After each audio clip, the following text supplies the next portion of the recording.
E termina no dia 30 de janeiro, prazo para micro e pequenos empresários aderirem ao Super Simples, o programa de tributação unificada. A oficina para ar-condicionado de veículos deste empresário aderiu ao Super Simples. O programa, criado em 2007 pelo governo federal, permite que Otávio recolha 8 impostos de uma única vez. A ferramenta reduz os custos e facilita a administração da empresa. É interessante, se você pode unificar os tributos, em vez de você se preocupar com N tributos, você se preocupa com um só. Para aderir ao Super Simples, os micro e pequenos empresários devem informar à Receita Federal a opção pela nova forma de tributação. O prazo termina no dia 30 de janeiro. Terão que fazer, dentro do site da própria Receita Federal, o pedido de enquadramento. Vai ser criado um código de acesso que acompanha, porque a Receita Federal vai consultar Estado, Prefeitura e Previdência para ver se há algum débito. Se houver algum débito e que não seja legalizado até 15 de fevereiro, então eles não poderão entrar. Então, o fundamental é saber se está em dias com as suas obrigações e se o seu faturamento está até o limite de 2.400 e exerce a atividade permitida pelo Simples Nacional. E quem está aqui no estúdio para falar sobre as regras do Super Simples Nacional é o auditor da Receita Federal, João Pujaus. Boa tarde, João. Boa tarde. Em que caso é vantagem para o empresário aderir a esse modelo? Conforme falou o contador anteriormente, se a pessoa se enquadra dentro de um faturamento de até 2.400.000 por ano, se essa empresa não tem nenhum tipo de restrição na sua atividade, e se ela não tem nenhum débito, nem nenhum problema cadastral junto ao município, junto ao Estado e junto à União, ela pode, querendo, se habilitar a optar pelo Simples Nacional até o dia 30 de janeiro desse ano. Essa opção ela vai ser feita exclusivamente pela internet.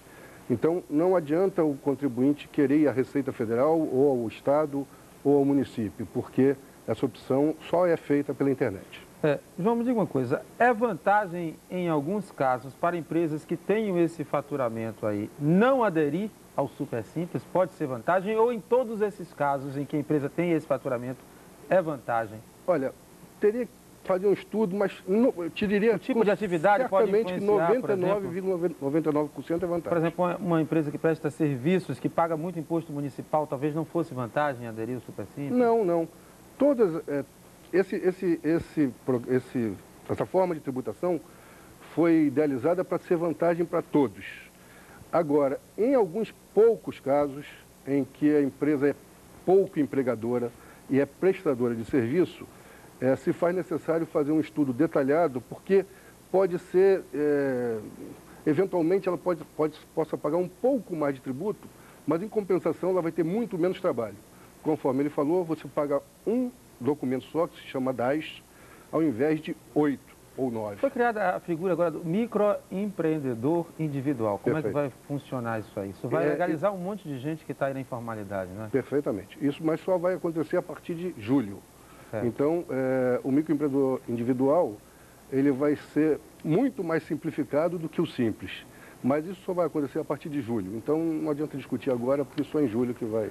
Certo, mas é bom já ir se preparando. Já ir se preparando, já. Certo. No caso, voltando à questão do Super Simples, em termos de burocracia, o senhor dizia aí, é bem mais simples. Qual seria a diferença, digamos assim, o empresário que faz o pagamento tradicional do imposto tem quanto de trabalho a mais? Vamos supor que o senhor seja um comerciante e o senhor optou pelo lucro presumido, que é a forma de tributação, vamos dizer assim, mais simplificada depois do Super Simples, depois do Simples Nacional. Se você optou pelo lucro presumido, você vai pagar PIS, COFINS, Imposto de Renda, Contribuição Social, INSS, parcela patronal, vai pagar ICMS. Então, estamos falando de 6 tributos. Se você opta pelo Simples Nacional, você paga um tributo só, que é o Simples Nacional. Em termos de arrecadação, né? O que é que acontece com a arrecadação? Ela aumenta, diminui, se mantém? Na realidade, a arrecadação não sofreu impacto, porque com o advento do Simples Nacional, muita gente que estava na informalidade aderiu. Então, como ele paga menos imposto, aqueles que pagam, a grande maioria paga menos tributo, aqueles que aderiram passaram a pagar menos e aqueles outros que não pagavam nada e aderiram, compensou a arrecadação. João, uma coisa, esse imposto era pago, por exemplo, a prefeitura, o ISS e tal, e agora ele é pago num pacote só, né? E a divisão dessas fatias? Essa divisão é feita automaticamente, por isso que é feito tudo pela internet, porque o Simples não é da Receita Federal, o Simples não é do Estado, o Simples não é do município, o Simples são de todos. Então é feito tudo pela internet, você não consegue pagar o seu tributo preenchendo um documento e ir no banco pagar, não, você tem que baixar na internet, porque naquele momento você vai formar um código de barra e nesse código de barra vai distribuir esse dinheiro para a prefeitura.